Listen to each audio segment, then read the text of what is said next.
Across centuries, one work still captivates with its power to paint the seasons in sound.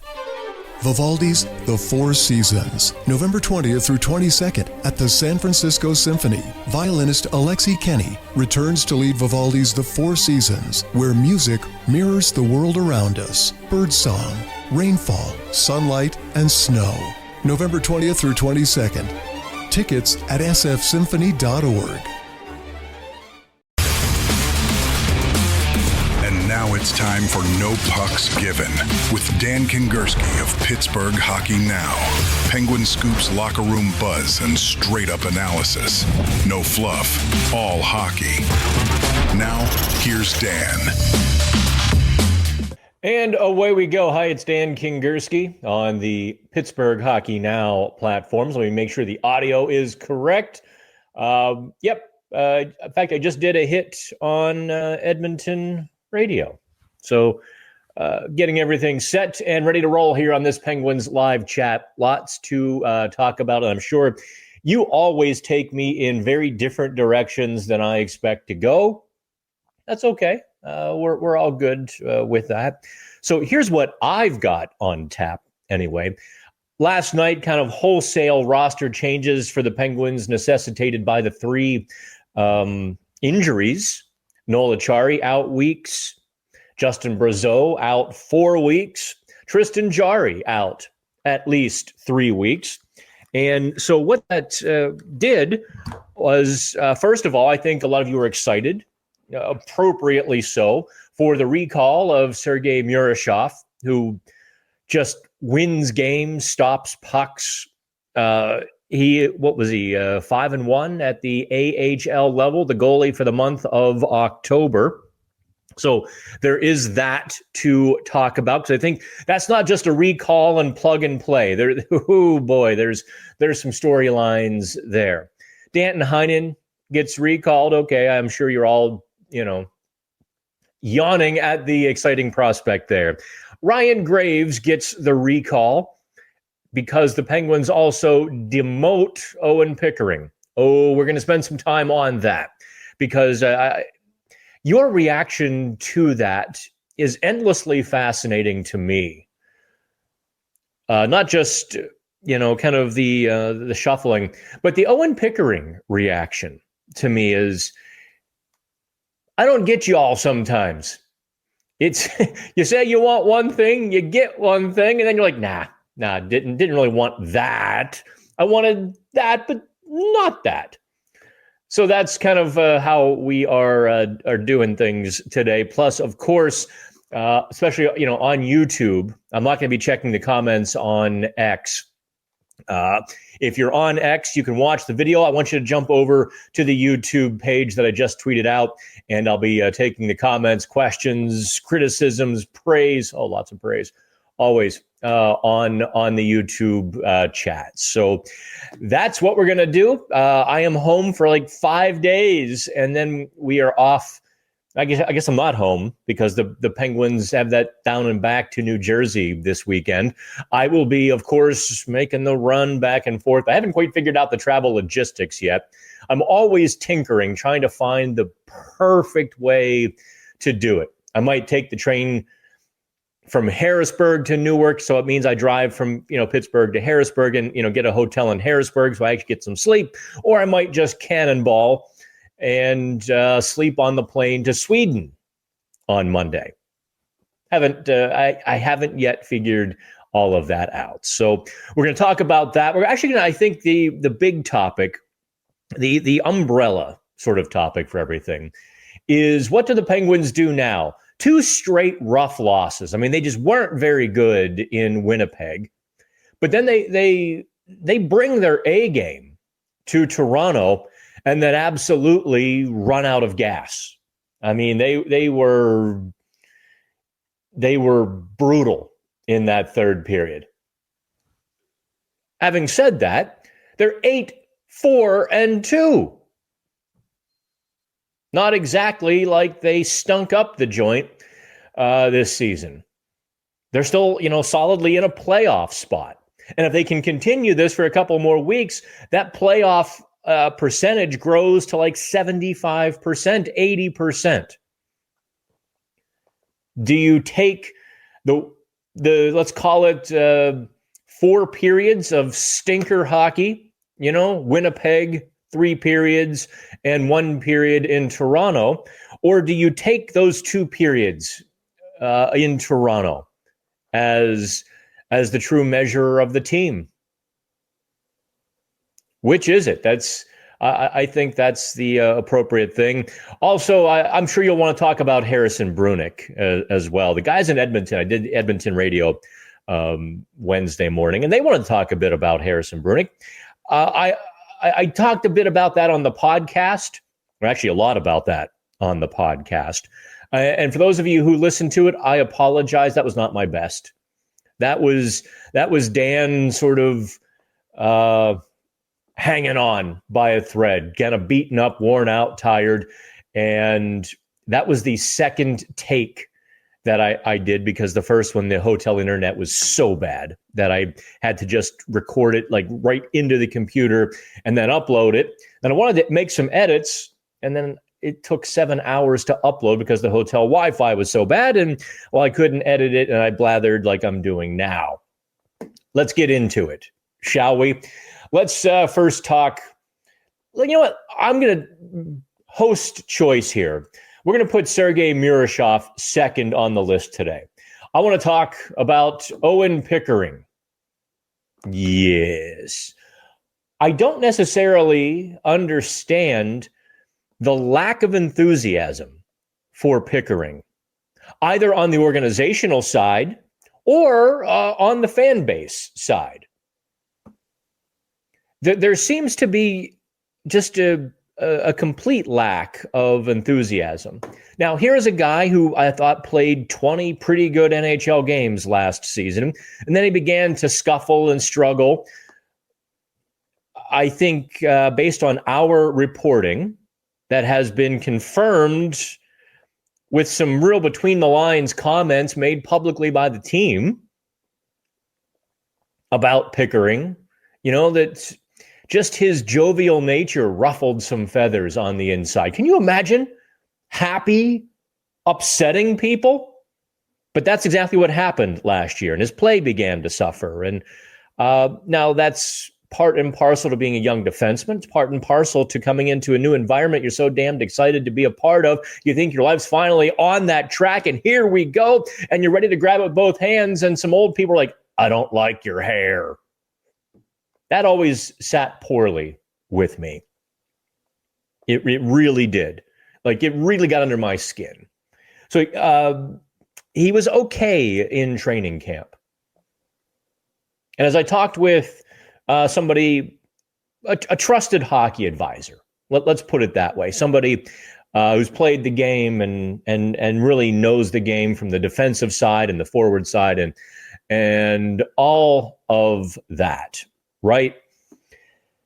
He said, oh, yeah, Pickering was okay in training camp, but fine isn't good enough. So Pickering went down, played pretty well, Wilkes-Barre. He wasn't the Penguins' first choice to come back up, though. As we reported, Kyle Dubas was kicking tires on some spare part left-handed defenseman. And then when those talks sort of went nowhere, they called up Pickering. He had some okay games. I thought in Minnesota, he was really good, actually.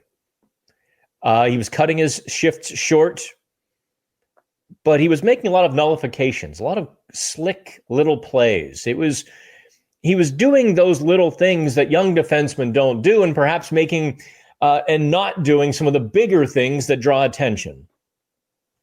Okay. Then he went to Winnipeg, and that was a rough game. I'd invite you to check out the Pittsburgh Hockey Now conversation with him. We were talking with the young defenseman, and Pickering was very quick to give praise to Harrison Brunick, his D partner, for really settling in after that first 3 minutes in Winnipeg when they were both a -2 and had some goal blood on their hands. I thought Brunick especially had the goal blood on his hands, but Pickering was there and, maybe wasn't as supportive to his D partner because he's trying to figure out where to be and all, when chaos ensues, well, you just kind of grab a life raft. And so Pickering admitted, he's like, I wasn't panicking, but yeah, a couple shifts, up the ice, down the ice. And I just got off, trying to build some good shift, got to build some momentum, get back in the game that way. The statistics kind of showed that he was jumping off way too early. His shifts were like 25, 30 seconds, especially in that first period.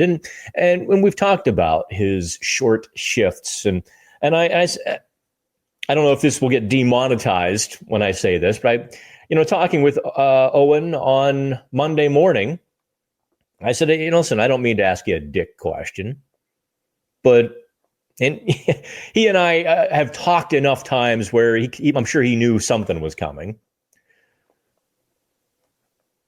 And I was like, I'm looking at your shifts and your average shift time is like 35, 37 seconds. Are you trying to build some confidence there? You may be finding your legs. I thought that was a nice way of saying, what are you doing? Have you lost your confidence? He's like, no, listen, my confidence is fine. I've got that. They're telling me to keep going, keep pushing. But, he was trying to build good shifts. So do one good thing and get off the ice. That, to me, is a young player, though, who doesn't yet believe. I feel like Morpheus. Believe what you want to believe. And so he would do one good thing, have a shift without a mistake, and get off the ice before he made a mistake. And that's not how to live in the NHL as a defenseman. It goes back down to Wilkes-Barre after, he was meh in Toronto. I mean, his shift time actually went up 8 seconds. I don't know if the conversation with me drew his attention to just how short they'd been or not, because he said, no, the coaches aren't calling him over. That wasn't a coaching thing. His shift time was 44 seconds, a full 7 seconds longer than it was in Winnipeg. But he's in Wilkes-Barre now. I've been surprised by your reactions and how indifferent or cool to Pickering Penguins fans have been. I mean, here's kind of an underdog sort of guy. He was 6'2 3/4, $170 when the Penguins drafted him 3 years ago, and now he's 6'5", 200 pounds, still coming into his own. Still a long way to go. He's 21 years old. Penguins fans are like, I want the kids. Not that kid.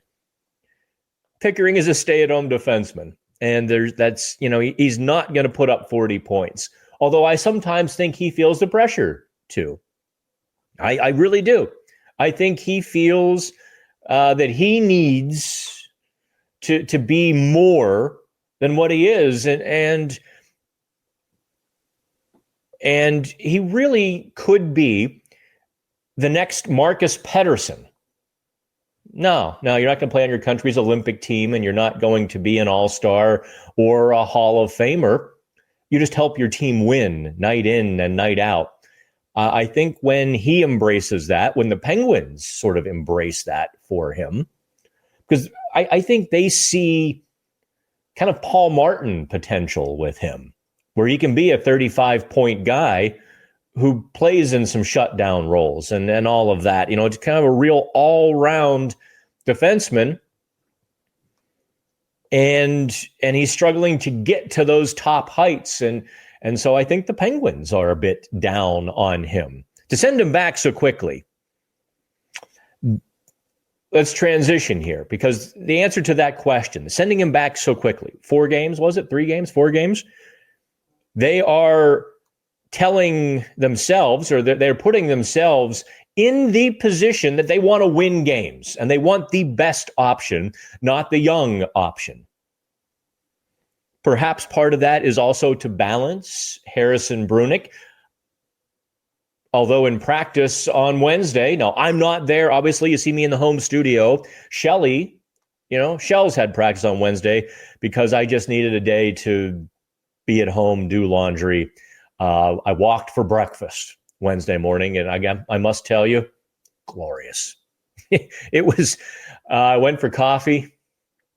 Actually, it was kind of bad coffee. I went to a new coffee shop, and I was like, ugh. They actually had their hot coffee in like a plastic lemonade pitcher. And I'm like, what are you doing? No, I digress. The recall of Ryan Graves tells me that the Penguins are now looking at winning. They're not going to go on nuts on the trade market. Don't think they're going to do that. Our new social media coordinator, or coordinators, actually, a pair of young brothers who've really kind of taken over our Facebook page, and I think they're doing a wonderful job. They were brilliant, actually. But they put one post on Facebook, I think it was Sunday, in which, like, should the Penguins go, will the Penguins start acquiring players on the trade market? Like, guys, let me pull you guys aside. That's not happening. If they go on the trade market, it will be for like an Eric Gustafson in Detroit, who was waived, left-handed defenseman, plenty of experience, not a high ceiling, not a terribly low floor. That's what Dubas was looking for, kind of kicking tires. We know that Gustafson was one of the players about which Kyle Dubas made some calls last, 10 days ago, trying to find, a veteran left-handed defenseman. Didn't really find anything. So anyway, to Ryan Graves, I think that's what we're seeing here. Also, I found it interesting looking at the lines from practice on Wednesday. Danton Heinen in the middle. I don't understand that. This is where I'm like, what do you? I think this is where you and I might strongly differ with the Penguins organization. Because, at least in practice anyway, Ben Kindle was up on Sidney Crosby's wing. You're like, okay, I don't like that, to be quite honest. Don't like it a bit. Let Ben Kindle be Ben Kindle as the third line center and some power play time. Don't subject him to playing with Sidney Crosby. I have no doubt he'll do it and do it well. I do doubt that's, what's he going to learn as a right winger playing with Sidney Crosby? And what are they going to do with Danton Heinen as your third line center? Why not call up Tristan Brose? If you need a third line center, Brose is your guy. So that maneuver, I almost combined the two words and just called it a mover. I think this is more Penguins tightroping. This is more tightroping where they're trying to be as competitive as possible without really breaking the bank to do so, without going out of their way to do so. Brose should be there. And if you take some lumps, that whole, I think being 8-4-2 has indeed adjusted Kyle Dubas's thinking, because otherwise Brose should be the third line center, Pickering your third pairing defenseman. If you want to call up Murashov, well, great. They could be 8 rookies deep in the lineup. What would that matter? Unless you're trying to win. Dun, dun, dun. Okay, so we've done 18 minutes here on Pickering, on Graves, on Jari. I thought Jari looked a little bit, Jari on the IR for 3 weeks. I thought he looked awkward on that backhand goal by Nylander. I think that made it 3-2. Yeah, that was 3-2. He kind of stood up and he was, he lost the puck, and just his entire technique broke down on that. I don't know if that's where he aggravated something, tweaked something, and then fought for the rest of the game to get through it. I don't know if it was lingering before the game or one of those things where you wake up the next morning and you're sore and something hurts and something was wrong. He was not available to us after the game,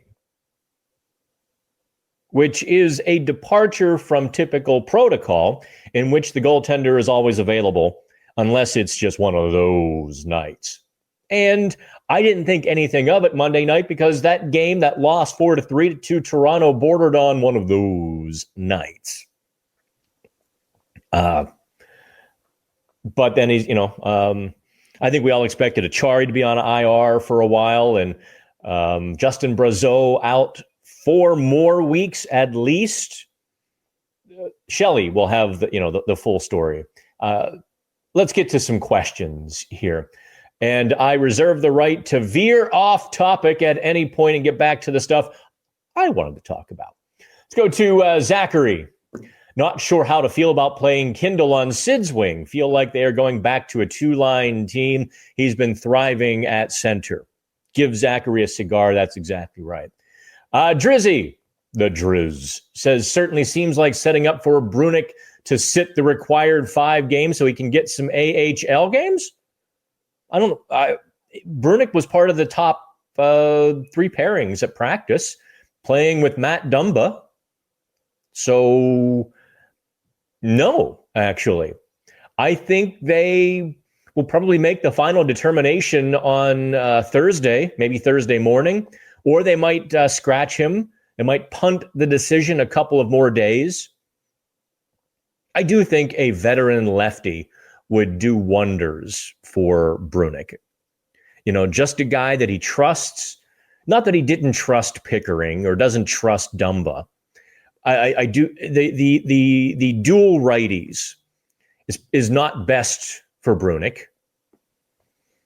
And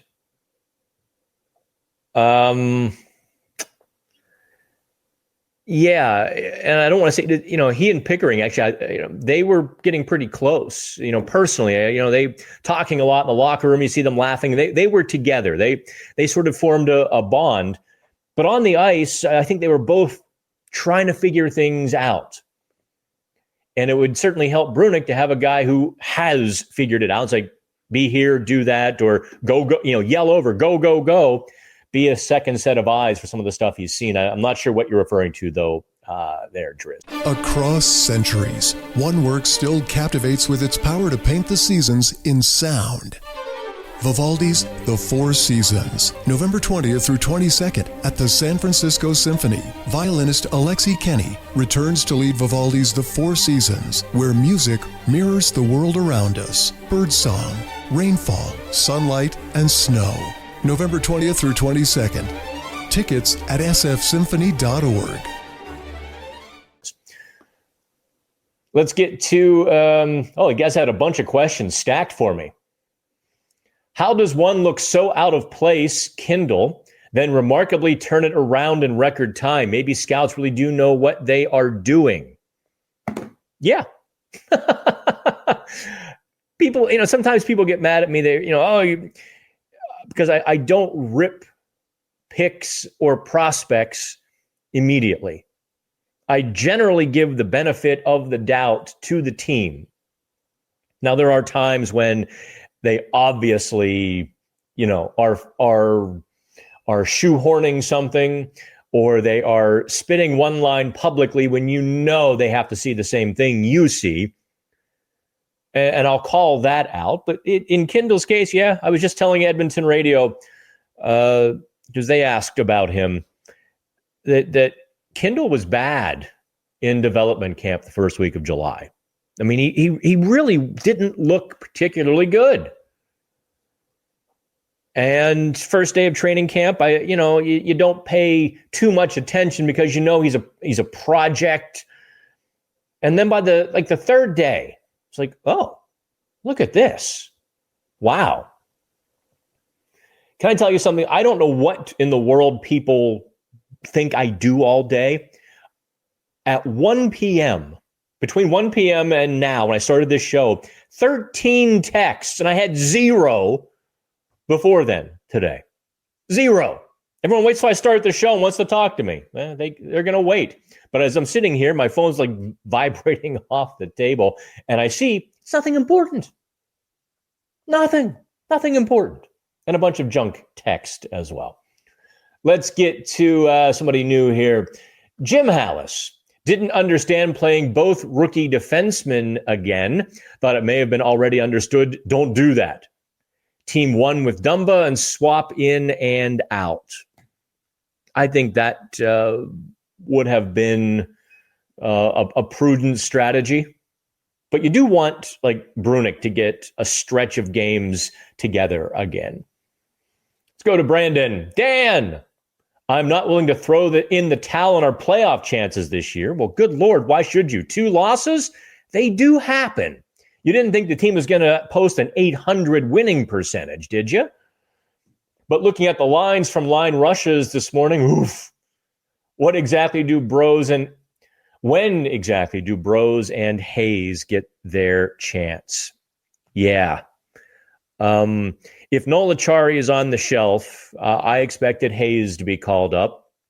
If you're looking for a third line center, I expect it. Yeah. I don't understand exactly what the Penguins are doing on this one.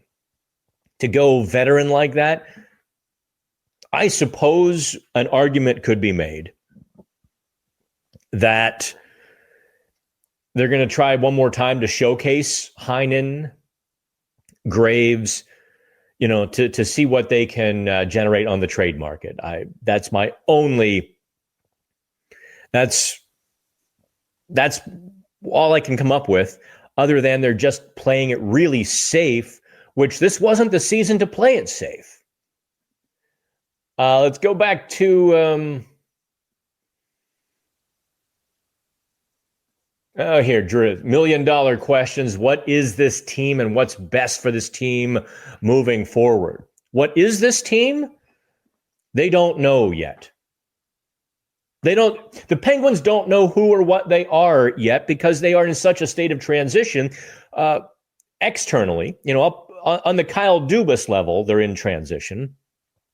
On the ice, in the micro level, they're also in transition. As Erik Karlsson said to us the other day, we're still trying to figure out how we're going to play that and how we're going to defend.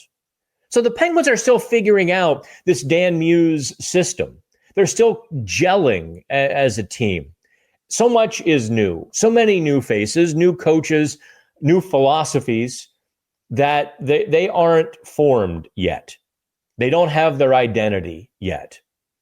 I've tried to ask, leading questions here or there of Muse, and I get a lot of, well, it's early. That's his favorite line with me. It's early. I've had to adjust my language to try to avoid getting that, that giving him the escape route. It's early. I suppose in his estimation, it is, because they're only 14 games into his entire tenure. There's still a lot more to figure out. And it wasn't like he could come in on day one of training camp and begin installing these things. He had 69 players to deal with, 30 plus of which had NHL experience or should have been in the NHL. So they had a lot of opportunity and a lot of ice they had to give to make the best possible decisions. Brandon comes back. I assume this is about Owen Pickering being positive and happy. Definitely tracks to ruffle some feathers with last year's coaching staff. We're going to just leave that alone. Zachary says, I feel Pickering is expandable. Do you mean expendable? I mean, maybe he could expand as well. I mean, maybe 2 sizes in the waist. Maybe he's going to add another 20 pounds. I think you mean expendable. He hasn't done anything that's grabbed your attention. He's soft. He just seems too sensitive. I don't think he's going to find his game in Pittsburgh. Interesting. Y'all go nuts over kids. Bring the kids, bring the kids, bring the kids. Not that kid. That kid was a number 1 draft pick. A left-handed defenseman with reach of a condor, good hockey IQ. I wouldn't call him soft. Not at all. I wouldn't call him soft. Let's go to Mark Malvisi. Hey, Dan, I see the Pens line rushes this AM has Kindle on the same line as Sid. Since that opens up the 3C spot, do you find it head-scratching they call it up Heinen instead of giving Bros a chance? Absolutely. I should have read your question before I put it on the screen because we went over all of that. So I'm going to give Mark a rebound shot here. Also, different subject, might have missed an update on it, but what ended up happening with the land the Penguins owned around the arena? Did they end up losing it or file an extension? Good question. I wasn't able to do a follow-up story. Across centuries, one work still captivates with its power to paint the seasons in sound. Vivaldi's The Four Seasons, November 20th through 22nd at the San Francisco Symphony. Violinist Alexei Kenny returns to lead Vivaldi's The Four Seasons, where music mirrors the world around us. Birdsong, rainfall, sunlight, and snow. November 20th through 22nd. Tickets at sfsymphony.org.